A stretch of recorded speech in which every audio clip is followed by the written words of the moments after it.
And boom, we're back. Live. We are live. Welcome, everyone. As you know, yesterday we went ahead and we took some time out of solidarity, and we, blacked out. So Andrew Roby will be moved to the 10th. So today, Saturday, June 3rd. No, it's Wednesday, June 3rd. Listen, quarantine is Here we go. It's fine. So we're joined here with Will Medina. Just a little bit about Will Medina. He is the leader in the world of destination weddings. He helps brides create their wedding dreams, and he helps other travel agents build six-figure businesses by niching into the wedding market. Everybody, please welcome destination wedding specialist extraordinaire, William Medina. Thank you, Elana. Hi, everyone. Honored to be here and happy to talk about destination weddings. It's what I love, live, and breathe every day. So let's talk about it. Definitely. I would love for you to share with us how you got into destination weddings. Oh, God. So I have to start by saying I started as a travel agent, right? And this is like in my blood. I was born in the Dominican Republic. So shout out to my people in Punta Cana. And I was going there to school for hospitality management. I worked at resorts. I worked at the Punta Cana International Airport. So hospitality and resorts have always been like in my blood.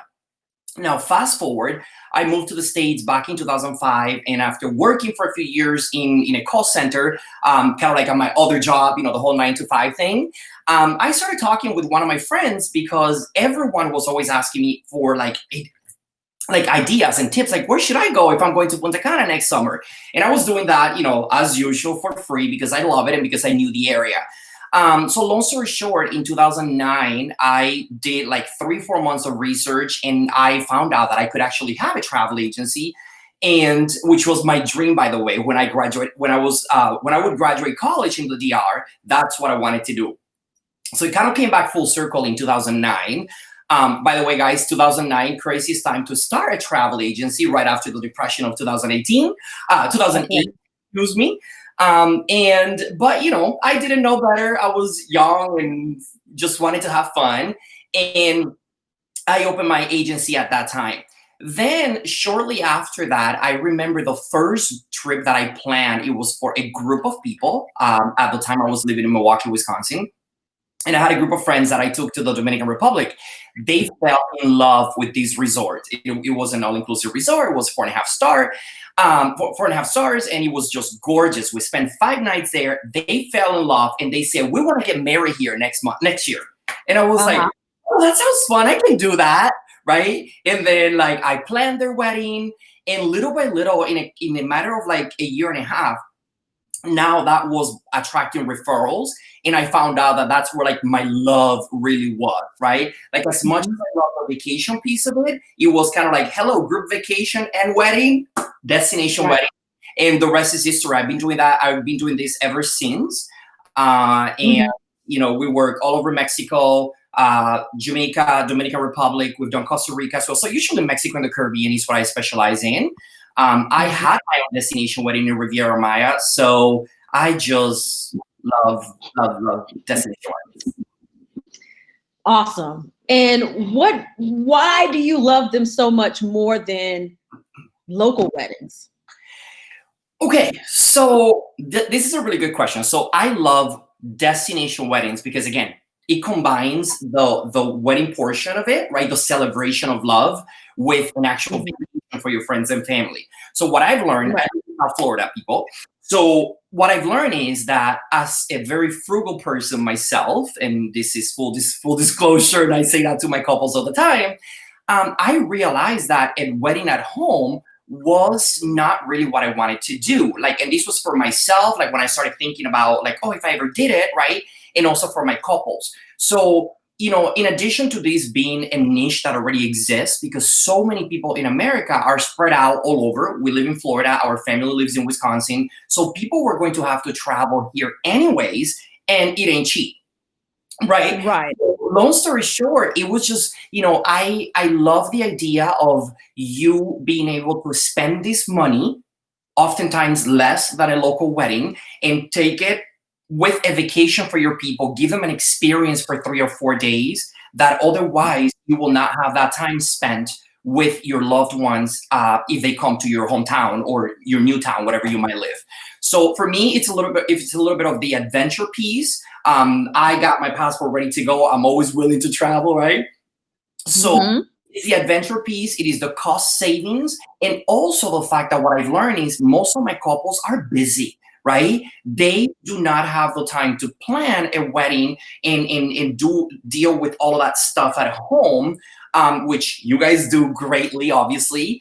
But it's just something that is in our DNA. If you're a wanderlust, you are just gonna want to go somewhere.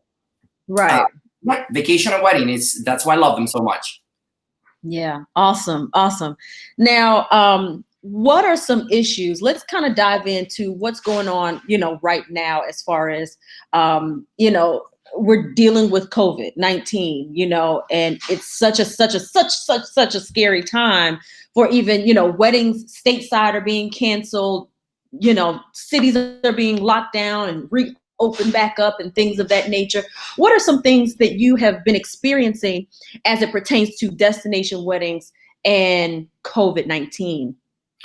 Should I start drinking right now? So, Never it is different. COVID has been devastating, right? It's no different than what we're dealing with in the States, with the exception that obviously people tend to fear like the unknown. And for a destination wedding, more often than not, couples have not gone to the destination. They have not gone to that particular resort, right? And let alone their families, right? So what we're dealing with, the travel industry as a whole, as well as the events industry, crushed, right? We've been moving weddings since March 2020, like just when I was actually scheduled to fly to Mexico to a friend's destination wedding 2 days before like the sky closed, right? It was like mid-March or whatnot. So it's been crazy because you are dealing with all of these cancellations. You know this with weddings in general and especially travel. We are booking typically 12 to 18 months before, right? So we did get a few cancellations. Luckily, we were able to reschedule most of our weddings into 2021. We did keep a few of them like late this fall, but the effects are exactly the same because as a global pandemic, the issues that we're dealing with here in terms of the CDC guidelines and the group event size and all that stuff, they're also happening abroad, right? It's like across the board. So our biggest challenge really is now, how do we bring back the trust of those clients and their families that are scheduled to travel, and also monitoring what are those brands. And when I say brands, I'm talking about resorts, which for a local planner would be their venues, right? My hotels are my venues. Right. And it goes beyond the wedding because now we are going to send guests here, as we always have for the past 10 years, for 3, 4, 5, 7 nights, right? It's very important that we stay just monitoring those not issues, but those protocols, right? Like, how are they changing? Not every venue is doing or following the things that they should. Same thing happens with resorts, and that's where we come in. So the challenge is, what has changed is just finally the world is starting to open up, right? But there was just a lot of fear, especially around flying. Although statistically, there were not many cases of COVID-19 that came from being on an airplane, right? They could happen in an Uber per se. But yeah, it's been really, really tough. But at the end of the day, what we do is stand by the side of our couples, right? And just walk through them through this process to make sure that they lose as little money as possible. We know deposits, contracts, and all that stuff gets in the way. Um, Yeah. and also just helping them answer the questions for their guest. Okay.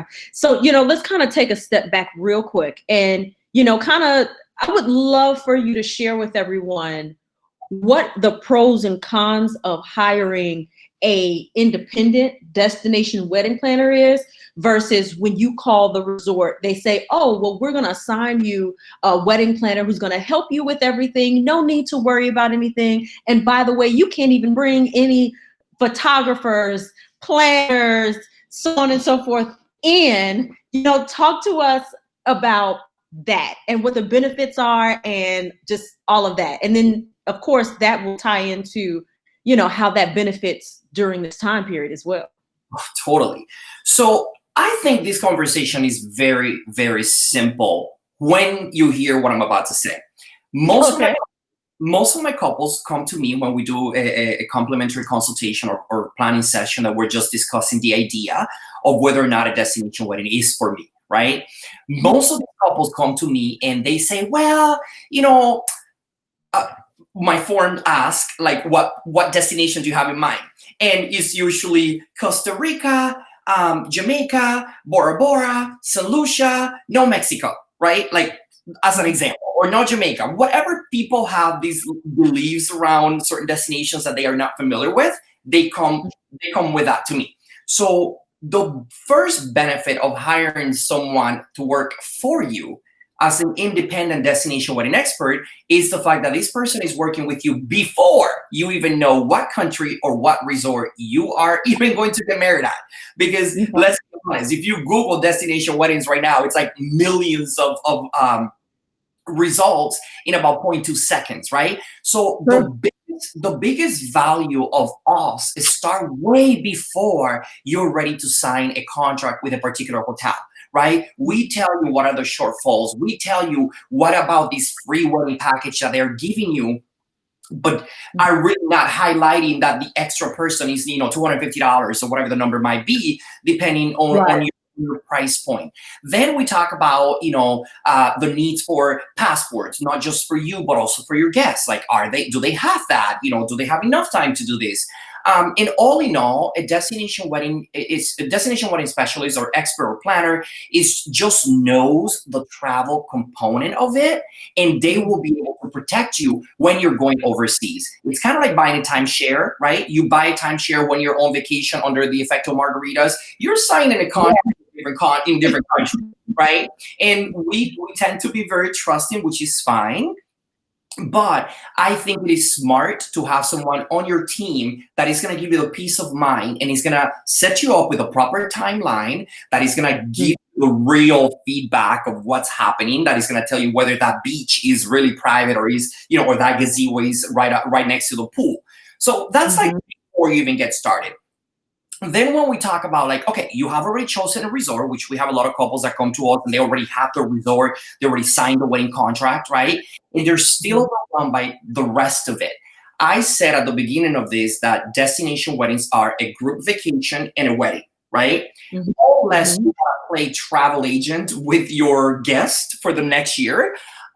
It's just smart to have someone that is going to answer the questions of your guests and is going to prepare them, right?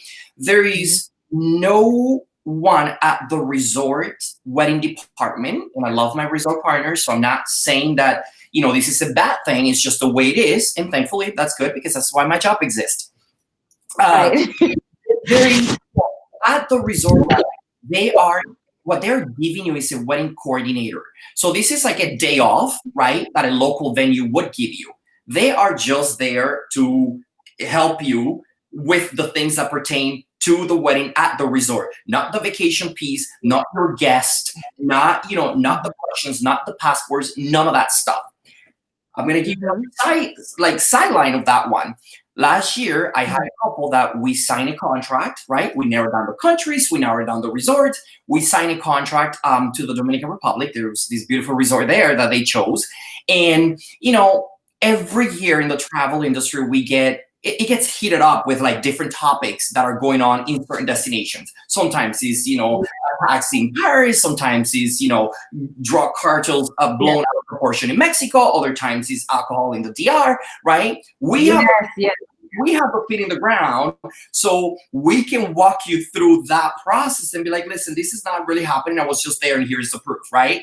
That particular bride, for whatever reason, where they were coming from, her family members, whatever, they were a little scared, so they wanted to move their wedding. So like we had already signed the contract, right? So because of what we do, we were able to get all of that deposit back, and we were able to move that wedding from one country to another, right? Update the website for them and keep the party going. She would have never been able to do that on her own. Therefore, again, the resort coordinator, they do a great job on the day of the wedding, but they work for the resort. And then the last piece of that is that, when it comes to like vendor recommendations, which you did mention, at the resort, they have a preferred vendors list, which is curated, it's valid, right? And for the most part, quality, even if it's not your style of photography or makeup or hair or whatever the case might be, but they just work with those vendors at that resort, right? And you are working throughout the planning process with a destination wedding. Most resorts have 2 to 3 contacts that you come across throughout the planning. So you have a salesperson at the beginning that is just going to confirm the date. Then you have somebody else that basically sends you spreadsheets and tells you how much things cost without much support or idea. You know this, right? Without much more details. It's just, here's the price. And then you now get the last person that is actually going to run your wedding. You get to meet them oftentimes when you get to the resort 3 days before or 2 days before. So again, when you work with a quality resort, you can trust that they will do a good job based on reviews, based on feedback from your vendors or whatnot. But at the end of the day, the difference is the resort coordinator works for the resort. If you want someone working for you, you get your own destination wedding planner. Right. And I think that it's a really good point that you made. In destination, like just around the world, there's always something that's going to come up. The last thing was alcohol in the Dominican Republic, because I had a couple. We were planning a Dominican wedding or Dominican Republic wedding. And it's so funny. I brought to her attention. I was like, are you sure that your guests are comfortable with it? And she was like, I didn't even think to ask them about that. And sure enough, she did. And everybody was like, we're not coming. We're not going to, she would have planned this wedding and nobody would have come. And keep in mind, it was for May of, that just passed. And it's funny because we weren't thinking that right now. We weren't thinking about, alcohol in the Dominican Republic. We're thinking about COVID right now. But ultimately, she ended up moving her wedding to Cancun, and everybody felt a little bit better. But you're right. A planner, a destination planner, is going to fight for you versus that site coordinator is going to fight for you to stay at that venue because that's where their interest. There's nothing wrong with that, right? That's her job. But does that benefit you as the bride and groom? It's basically what it comes down to. And again, the thing is that it goes in cycles, right? Like we have 3 years ago when we got married in Cancun, Riviera Maya, it was like if I would have not known what I was doing, I would have canceled the wedding as well or gone to a different country because at the time there was like all these media about. At the time there was also alcohol talk. They were, there was like the cartels are coming and whatnot. Meanwhile, I was 8 times that year. And I was like, look, at the end of the day, you have to do what you think it's safe. But we talk so much about how we don't trust the media and, we just want to but then we believe right away, right? And again, foot in the ground is what you need. When you're planning a destination wedding, because again, it's not just you anymore. It's not just a last minute deal. You have the potential of losing a lot of money. Your guests have the potential of losing a lot of money, and they won't be happy if the wedding, gets fully canceled and they get to lose every single one of their dollars or whatnot. And in the end, it's like, what do you do if you don't have a planner? You basically send your guests like, hey, we're getting married here, stay whatever the hell you want. And then Yeah. go book on their own, do all these things. And then, which has happened to me, by the way, you've had guests that chose to book outside of the room block in this case. Yeah. We booked at the other insert resort name here. So, for example, we could are two Hard Rock hotels. Super easy. You don't follow direction, or if you're not super familiar, to book the one that comes up cheaper at the top, right? Even if it's not the right one. And by the way, sometimes it's like $12. But my point is, it's just very important when you're inviting people outside of the country, especially to have a plan, right? And it's really hard to create that plan on your own with all the information in the internet. Right. So my question is this. Yes. Things are so unpredictable.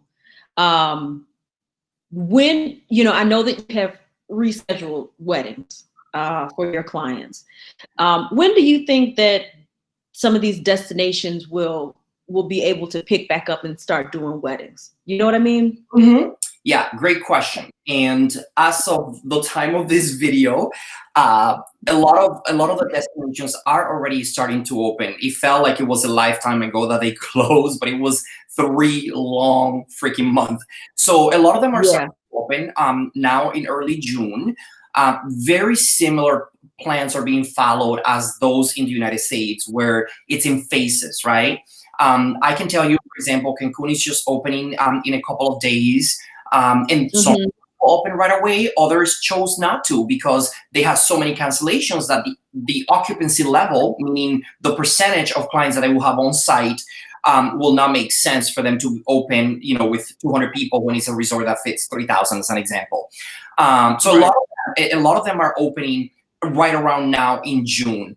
I know the Dominican Republic is reopening on July 1st, 2020. I will be playing on July 8th, 2020. That was the fastest I could find after the 4th of July. And then shortly after, I will be out there doing what we always do. When things get heated in any destination that we work with, the first thing that we do is I get back out on the streets. And by the streets, I mean on the skies, right? I catch a plane and I go see what's up. Because reopening doesn't mean safe, right? Reopening doesn't mean everything is normal, right? Or like what is normal. So it's very important for us as things reopen to actually go and experience, right? Am I gonna have like a lot of memes on Facebook? We're talking about like having these like the face mask like tan lines, like yeah. And it's, of course, it's not that hardcore as some of those memes, but it's our job to go out there and show the world what that is going to look like, right? Because we've seen the videos, they've told us what they're going to do, but I want to see in theory, what does that mean?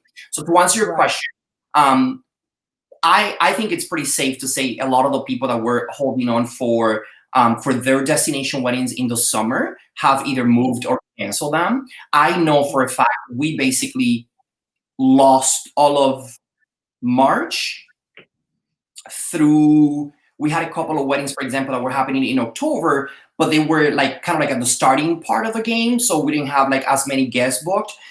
Some of those also moved, but like our very next wedding is not until October, right? Once again, am I saying don't travel until October? I will be on that plane July 8th, and shortly thereafter go, do the rounds and make sure that I can guarantee my clients the experience that they are paying for and that they are hoping for there and their guests, right?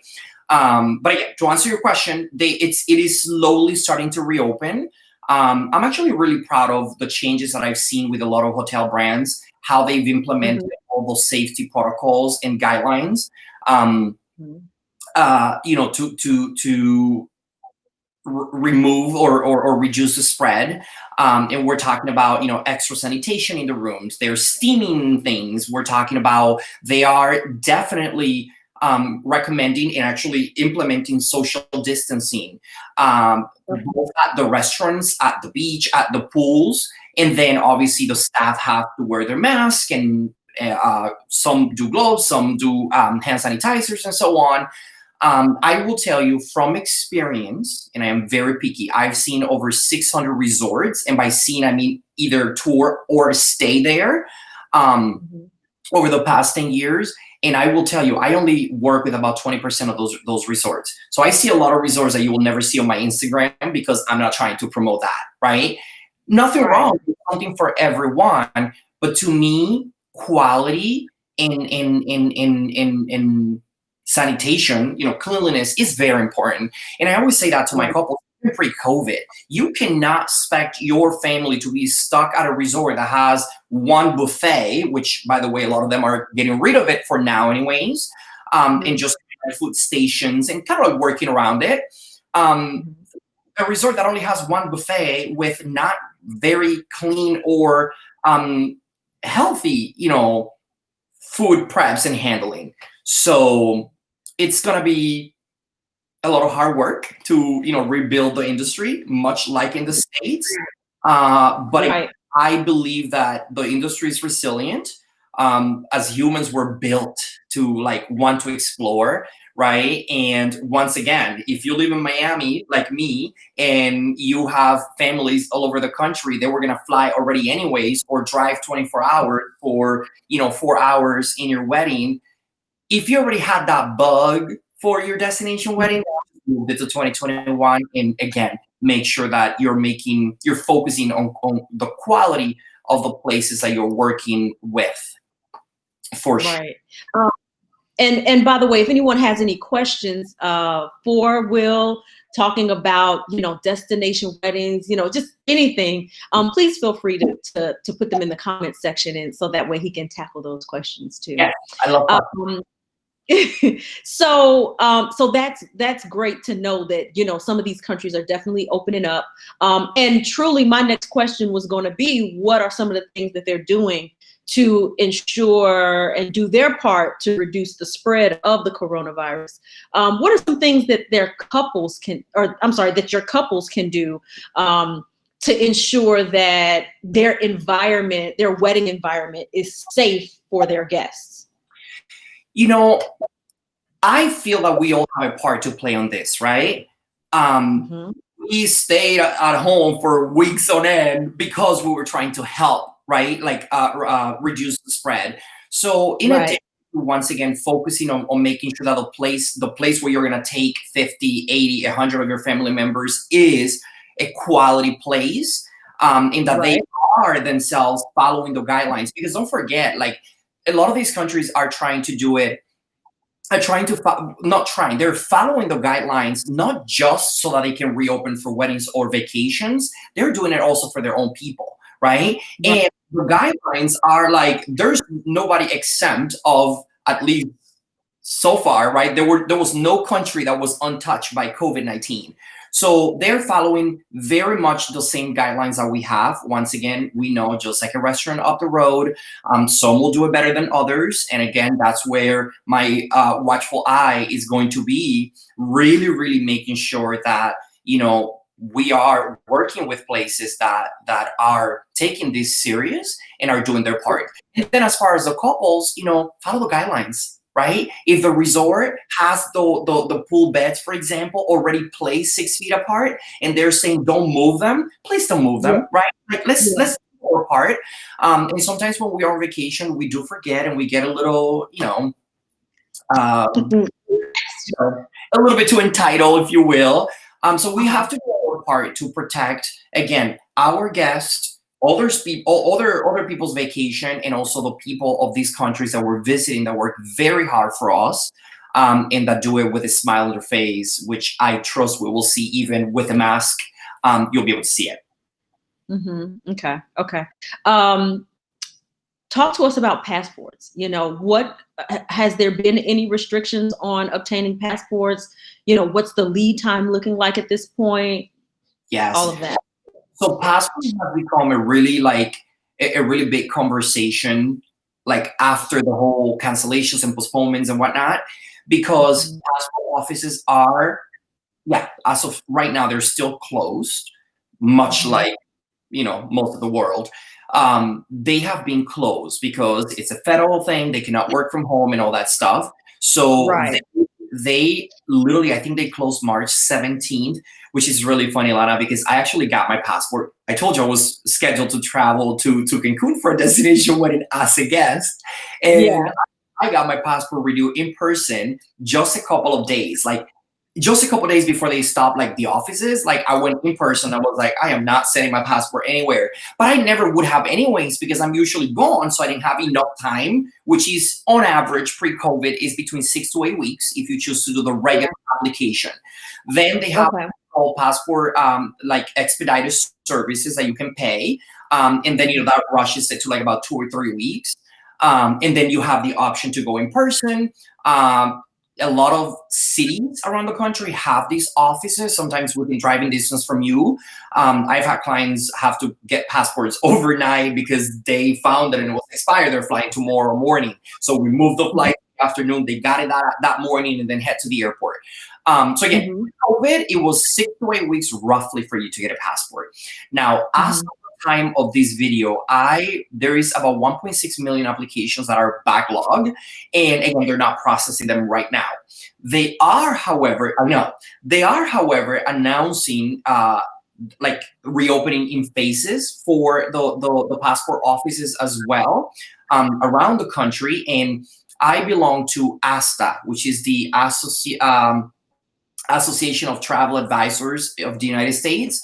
It's like the national association, and they are lobbying and pushing for, like, on behalf of the travel agents for our clients to make sure that let's get those people to work, even if they don't do the in-person ones. Yeah. You have one provision there, which is like if you have like a life or death situation, weddings or vacationing don't count at life or death. So typically they're not processing passports. So the lead time, there's a lot of, there are a lot of rumors out there. That's all I can say. They're rumors because there has not been anything official that said it's going to be this amount of time, right?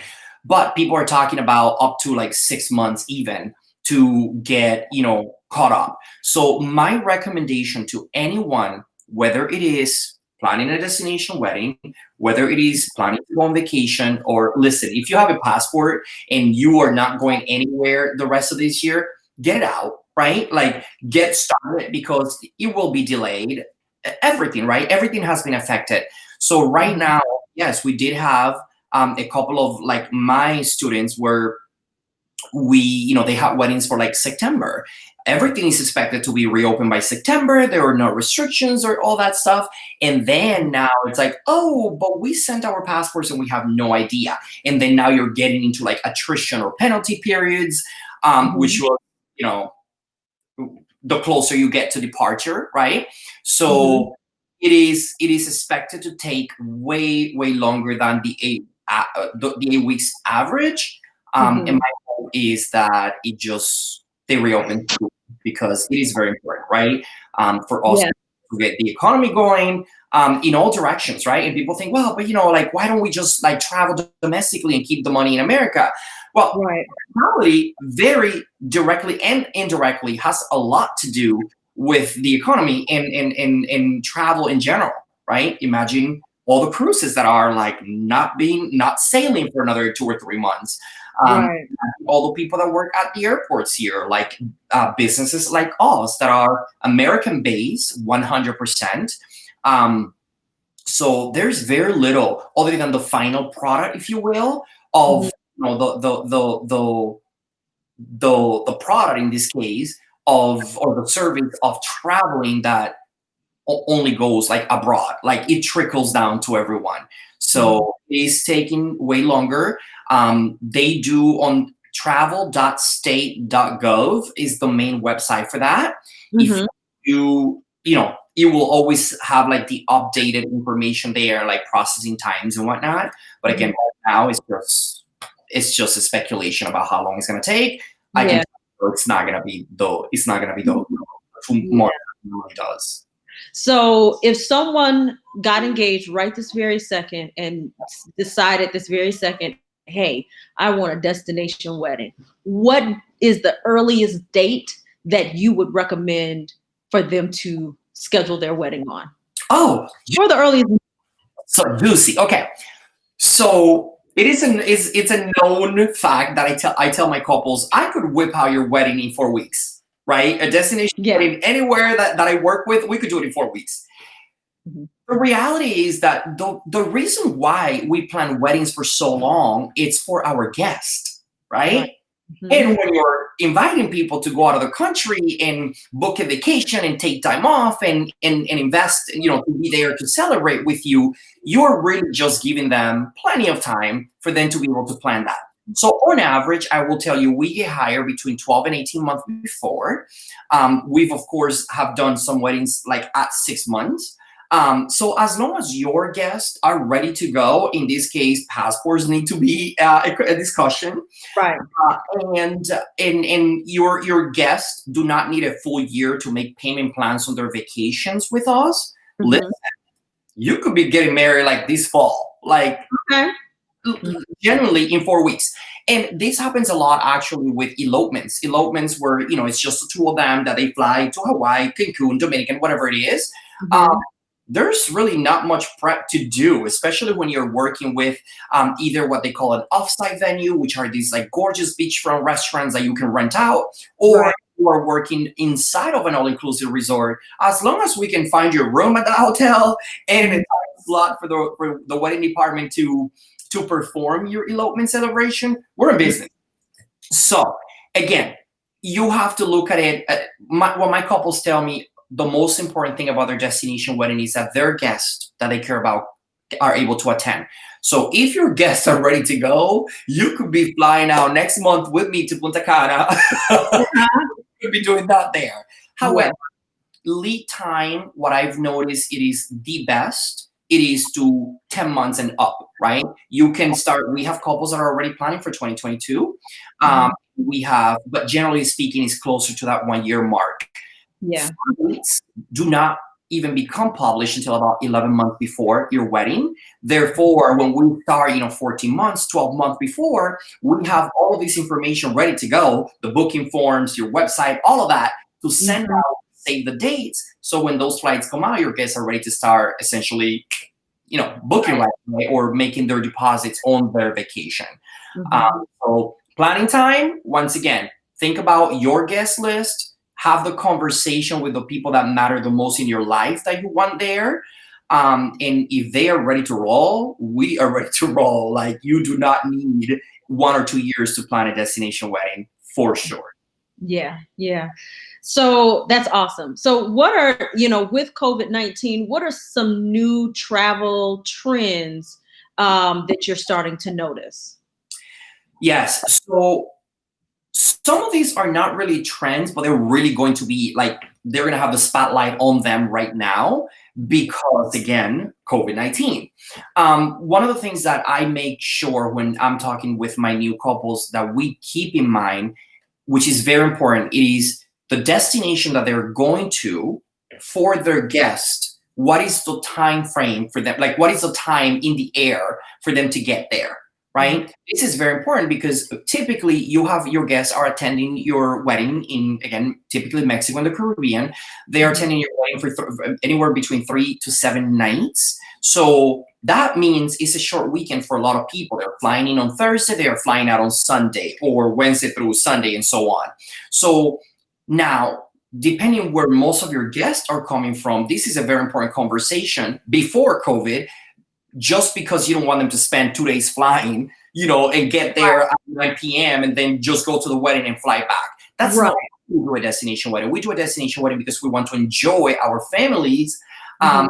friends a lot more and make them part of that experience. So Mhm. flight time is going to be super important because people will be afraid for a little bit, right? Of flying and going through 3 airports to get there. Let me give you an example.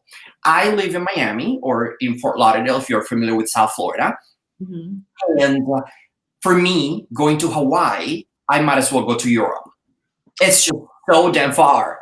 I Yeah. need 3 planes. I need connections, right? It's so far in the time difference, all of that stuff. But again, pre-COVID, the time difference would have been a conversation. Right now, it's I do not want to spend all that extra time going Mhm. through work.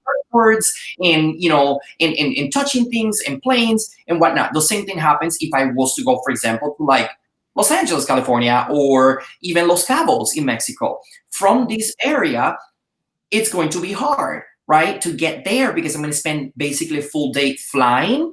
And because of COVID, for a little bit, we are going to see a lot of flights go away, right? A Right. lot less non-stop flights, and then a lot less non-stop flights are going to be available. So again, hint, very important that if you're going anywhere, you book early. There are a lot of flexibilities right now for you to book your flights where they make them refundable. You can make changes and whatnot, which typically before they didn't allow you to, because again, people understand that things now can change really quickly. Mm-hmm. Flying time, it's going to be key, not just because of the time they're going to spend there, but also because people want to minimize the time that they will be in the air. I am an avid traveler, and I will tell you this: if I was invited to absolutely anything in the next 2 or 3 months that would require me to fly for 8 hours, I'll be like, no thanks. Yeah. Right now, I will be in a plane to the DR because it's 2 hours away. Yeah. I can like turn around in 2 days. I'm gonna go to Cancun because it's an hour and 50 minutes away, and so on. So I do feel that it's very important for you to have those conversations as a couple planning with your planner and or agent and discuss, right? Like not just you, but where most of your guests are coming from. How accessible is XYZ destination? That will change whether you get married in St. Lucia or you end up doing it in Jamaica. So time, I think it's going to be super huge. For the reasons that I just mentioned before. Another thing, it is private villas and or boutique hotels, right? Now, there's a catch on this one. It depends on the size of your group. It depends on the things that they like to do, because one of the beautiful things about a boutique hotel is that you don't have a ton of people to deal with, right? You have stayed in boutique hotels, for example, in Mexico and Guatemala, or even in Fiji, where it's like 12 suites. And it's like, we are social distancing by default. Like, we don't have to worry about it because my suite is like, I got to walk half a mile to the beach. Just kidding, not half a mile. You know what I'm saying? Like, it's space because it's a more luxury product, right? It's designed for that kind of like exclusivity, if you will. So those are going to be really big for a certain market, right? If you need your price point, if your friends and family are not going to be bored because they're not going to have entertainment at the pool and things like that, it's going to be a great option for a lot of people because again, social distancing, it's already part of the experience that they promote. Right. And then the third one, it's going to be resorts with like one wedding per day, right? This is not very common in the industry when you're talking about all-inclusive resorts for obvious reasons, right? Weddings are a big chunk of their business. And when you have a resort that has, let's say, 900 rooms, they have the space to have, 4 weddings in a day. And if they do truly specialize in destination weddings, they have the capacity, they have the staff to make sure have a lot of, they have a lot of things going on. So my point with this, I'm not trying to say that resorts that won't allow you 1 wedding per day are not going to be good for you. I'm just saying it's going to be yet another trend that people are going to be looking for in order to have that more intimate experience that is going to, for example, once the spas are able to reopen, you're not going to have, 27 other bridesmaids at that particular spa. So those resorts with 1 wedding per day, I think they're going to be big. But in the end, even large resorts, which is the flip side of this, even really large resorts, or what we call mega resorts, which are super popular for the larger groups, right? You have 90 people coming, you have 75 people coming. When you have those resorts, it's like they already have the space also to social distance. So if they have 11 pools and they close 4, guess what? They're only selling 50% of the rooms anyways, at least for the time being. So I think the space is there, but it's definitely going to be, again, a game of quality. Just focusing on who is handling this and what are they doing moving forward to ensure that, social distancing, the entertainment, which is a big part, like nightlife. We choose a lot of resorts based on the group style. Like, if you guys want to be drinking until 2 a.m., or just having fun with your friends, because again, when everybody flies home, we get back to our busy lives. Yeah. And I might not see you, which happened in our wedding, by the way. We got married in February, and we wouldn't have seen our families until December again. So we wanted to have a place that was fun, that had all, like, we were able to be together and enjoying the amenities past 9 p.m., right? Mhm. So I like a little contrasting on that one, because it's going to depend on what your group needs. But I think that's going to be a really big trend where some hotels are going to pull back on, kind of like the wedding factory, if you will, where Yeah. 9 weddings a day. Gotcha. I mean, they'd have to keep up with sanitation, and linens, and kind of flipping things around, because I know that there's some wedding, resorts that will literally do weddings throughout the day, Yeah. and being able to change out flowers and change out things that people interact and touch throughout the wedding. I can definitely see them kind of pulling back on that. So, okay, we've got our destination wedding plan. We've got our things adjusted. We're ready to go. Is travel insurance a good idea? Is wedding insurance a good idea? That has been definitely a big question as it pertains to COVID. What is your take on the travel insurance? Listen, insurance is one of those necessary evils. Okay, you don't want to buy them, right, for anything until you actually need them. And sadly, it doesn't work that way, right? If your house has a fire, you need to have insurance before you actually need it. What I stand on this is, and again, I will continue to speak pre-COVID and post-COVID. Personally, I don't travel without travel insurance. Okay, I have been working on vacations and helping families and couples for 10 years already, so I've seen enough of what can happen when you don't have insurance, and the smallest accident happens to you in destination versus when you do have it, right? And let's be honest, we are humans. We go on vacation. It doesn't matter where you go on vacation. You're tasting different foods. You're exposed to the sun for X amount of hours. You're drinking more than you normally do at home, except during COVID. I'm not judging that part. So it's very important to know that accidents can happen no matter how luxury or nice your resort could be. And this could be inside of the property, outside of the property, or it could be even before where you actually have to go. So typically the conversation on travel insurance go like this: oh, I'm going.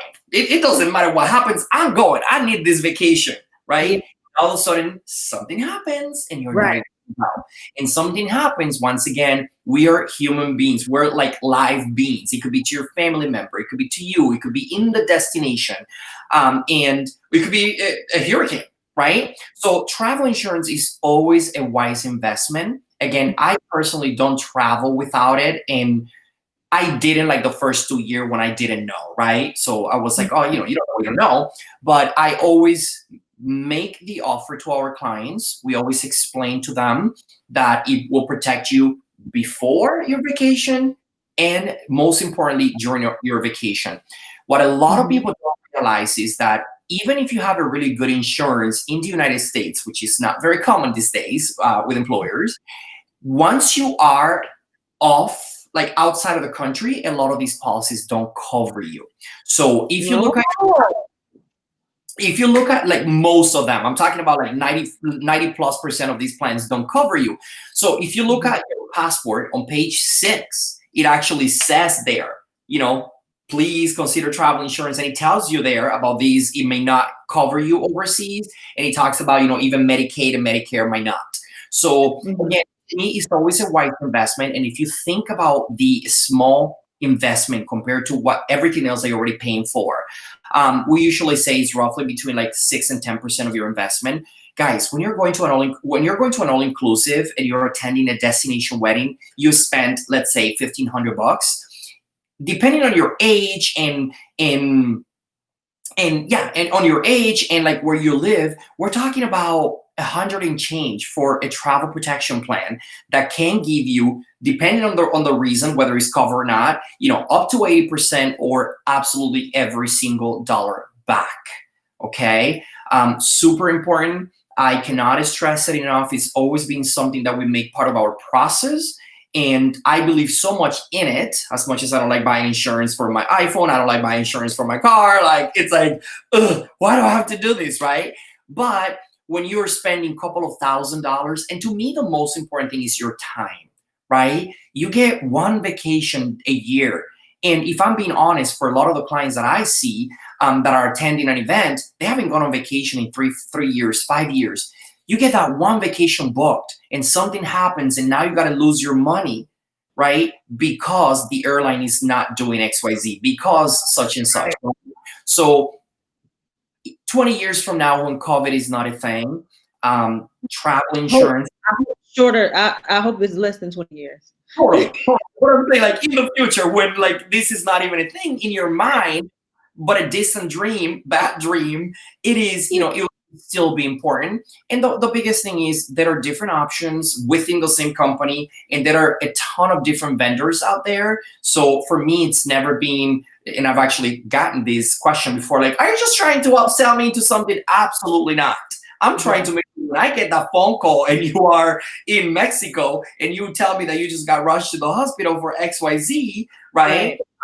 I'm trying to make sure that I have a source to call to save your life or to protect you, right? Which is a concierge line or the emergency line of the travel insurance, instead of having to go create, no disrespect, but having to go create a GoFundMe page and wait for people to bring you back home from a vacation, which, sorry, I'm gonna say it like it is. It's a little bit of an issue for some people, and it is time sensitive, right? When you are somewhere and remember, at the end of the day, you're not a resident of that country.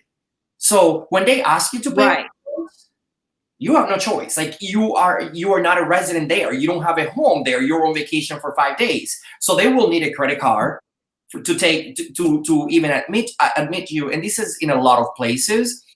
My plea to you is get travel insurance, right? You pay more for luggage sometimes to check your shoes and hairspray than you do for a travel insurance protection plan. And it's going to give you peace of mind. And especially if you're a couple, if you're attending a destination wedding, it's going to give you and the couple peace of mind. Just make it a part of your vacation.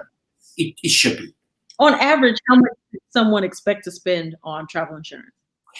It's the statistics say it's like between 6 and 10% of like the total cost of your trip, right? So once again, it depends on how long you're staying. It depends on the total cost of your vacation, essentially. But I will tell you, if we're talking specifically destination weddings, I'm talking about per family, not even $200 for the average length of a vacation, again, to protect you before, to protect you, and even if you lose your luggage, right? Last year, for example, I had one of my couples, she was getting married in Riviera Maya, and they were coming back. They were flying first class and everything. They stayed there for like 12 nights. When they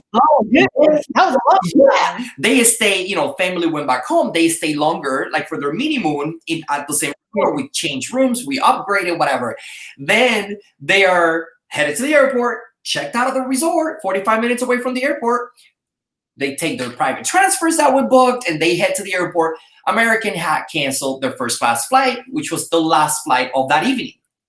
Oh, no. You don't need COVID for this to happen. It's part of traveling, even if you're just coming to Miami, right? It's long story short, they like, oh my God, Will, here is what, what's happening. And I'm like, oh, no worries. That night, the thing was they did have travel insurance, and I started the claim, made the call and whatnot. We didn't really wait for that because I knew what to do. So we started the claim and then went about finding them the plan. So we got them a transportation. We got them to another resort partner that was only 10 minutes away versus going back to that resort, right? One of my friends was the manager of that resort. And she, hooked it up where like I was like, listen, they just got married this week. They're coming back home. And we paid for the rate or whatever it was that night. I think it was like $500 for that night. Keep in mind, I'm talking about they have already been in Mexico for 12 days. So we booked that night. We had champagne and strawberries waiting for them. They got a gorgeous ocean view room, and then we got them rebooked the next afternoon. Had they not had travel insurance, all of these would have been a lot more difficult because we spent about $1,000 extra for the whole, change this, change that. American did not give them absolutely anything. The cancellation was for mechanical reasons. So as long as they were able to rebook you on the next flight within your same first class, they did their part. It's up to you to go back and find a hotel or sleep at the airport. Because they had bought their insurance, which again, they stayed a little bit longer. So I want to say it was like $290 or something like that. We were able to, again, start that claim, get them settled, essentially extend their honeymoon for one more night instead of sleeping at the airport. And they got all of their money back under that travel insurance protection. Now, everything else went perfect. There were no accidents. There were no this. Look, at the end, on your way out, and a lot of people don't have that extra $1,000, just laying around to pay it. And hell, even if you have it, let me tell you something. Even if you have it, if you can get it back, I'd rather not spend it. Yeah. Right? So it's super important, and it's just super important. I can't stress it enough. Awesome. Talk to us about the expert's guide to planning a destination wedding. Oh, so that's a few years ago, I wrote this blog, and it was literally like the #1 blog that was being read like on my site. At the time, like my site went down, and then I was like, oh my God, where did this go? So I ended up like recreating it, and I created this guide, which it's my expert secrets. Essentially, those are the questions that I ask my couples when we're having a complimentary consultation that they can download, they can read it, and then they get essentially how to plan a stress-free destination wedding in 5 easy steps. So that's like my way of saying, if you don't really want to talk to anybody yet, or if you're not ready, here is where you can get started. And I created this, Elana, because there's a lot of bad information out there, right? And by the way, if you've never used a planner, if you've never used a travel agent, I'm not against you. I'm just saying there's something for everyone. And again, a destination wedding involves a lot of moving pieces. So, and we already talked about the advantages of having your own destination wedding planner. But long story short, this is a guide that you can download on my website, which is destinationweddings.com/secrets. And you can just download and learn the questions that you should consider before you actually sign a contract with absolutely any resort any resort or like planner in the destination. These are the things that you should be talking about. And I wrote this mini book, if you will, or guide, because I love Facebook and I love Facebook groups for brides, but there's so much bad information out there.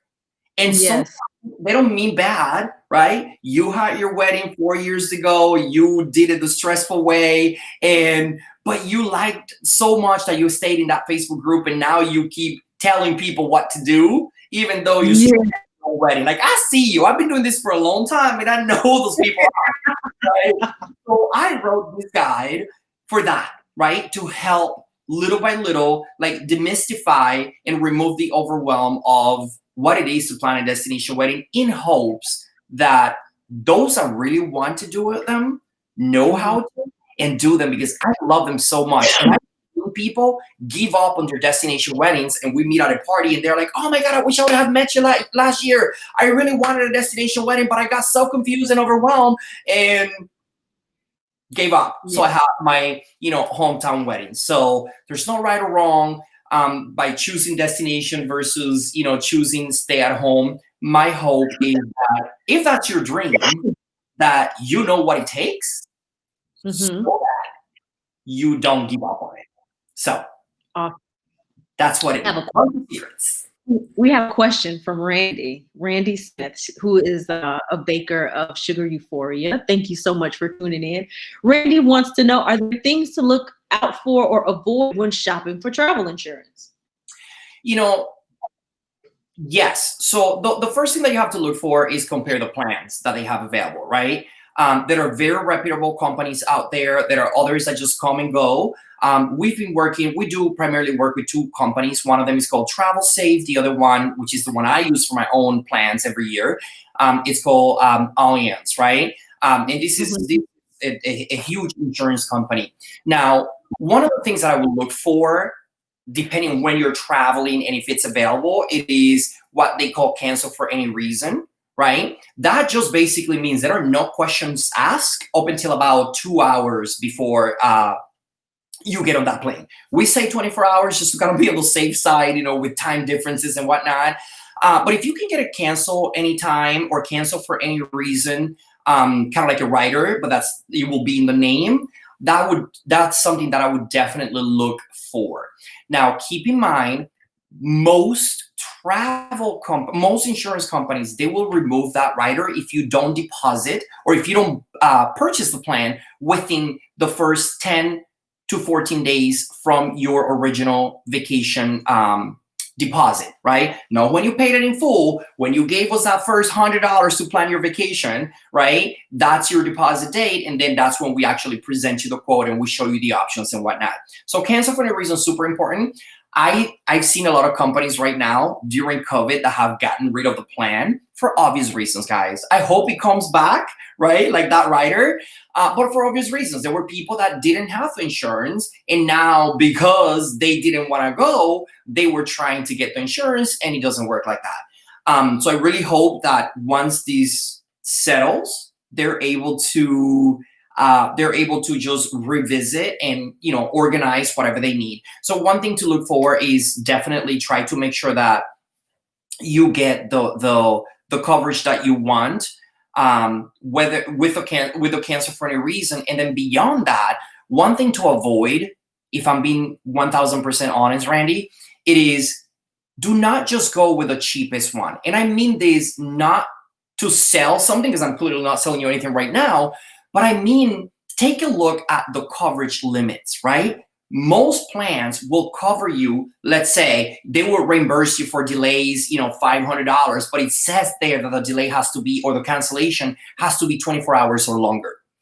When I take you back to the example of my bride who got her minimum extended by AA, her delay was not 24 hours. If you would have gone with, the lowest one just to have something, then she wouldn't have been covered because her delay was not long enough. So in those policies, it's really easy to see, the amount of delays or the length of time between delays, right? Some are 6 hours, others are 8 hours. And again, some are, 12 plus, 24 plus hours.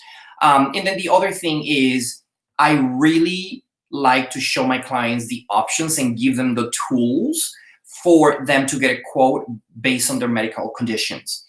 Not everyone is the same, right? If you already have a medical condition, if you have, if you had a double lung transplant, as one of my good friends, you have a very different need for coverage dollars should you get sick in destination than I do for just in case, right? So those cancellation numbers are important, but those coverages are super, super important as well. The other thing is, if your trip is $12,000 because you're going on an African safari or you're going to Ghana, right? You can't. Your travel insurance should not be covering you up to $3,000 because you paid $12,000 for that trip. So you want to make sure that the coverage matches what your investment.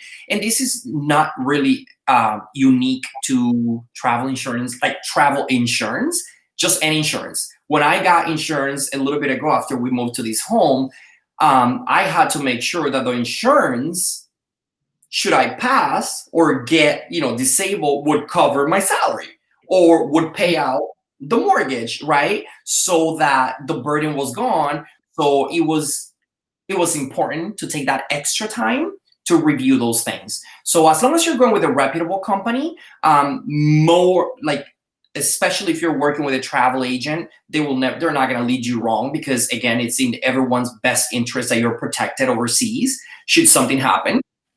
So as long as you're working with a reputable company, it's really just a matter of taking a couple, just grab a glass of wine and take that extra 30 minutes and read it. And if you don't understand it, which is very likely, if especially if you've never bought it before, call the insurance company, right? Our providers, they have a line for customer service where you can call and ask your questions before you book it.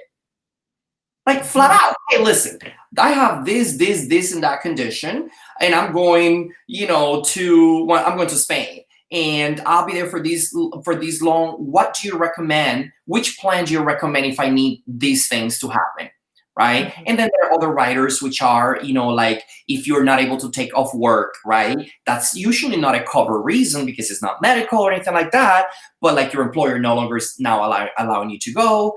So it's very different, but it's again, just take the time to at least read it so that you understand what you're giving up if you don't invest in it, because it's awesome. A lot. Awesome. Wow. Will, you have really shared a whole lot of information with us today. I hope the people, rewatch this, because you dropped a lot of names and websites. This will be on, it'll stay on the Southern Noir Facebook page. Thank you so much for joining us. Thank you for bestowing your destination wedding knowledge and just preparing everybody for their destination wedding and, dealing with COVID-19 at the same time. Yes. Woo, and thank you, Randy, for asking that question. That was a good one too. Yes. All right. So make sure to tune in tomorrow, same time, 1:00, same location, Southern Noir Weddings, for our next. Let me share what this person said. Michelle says he doesn't mess around. So yes, so tune in tomorrow. We'll have another great topic, and we'll see you then. Thank you so much, Will. Thank you, guys. Stay safe and stay kind. Bye.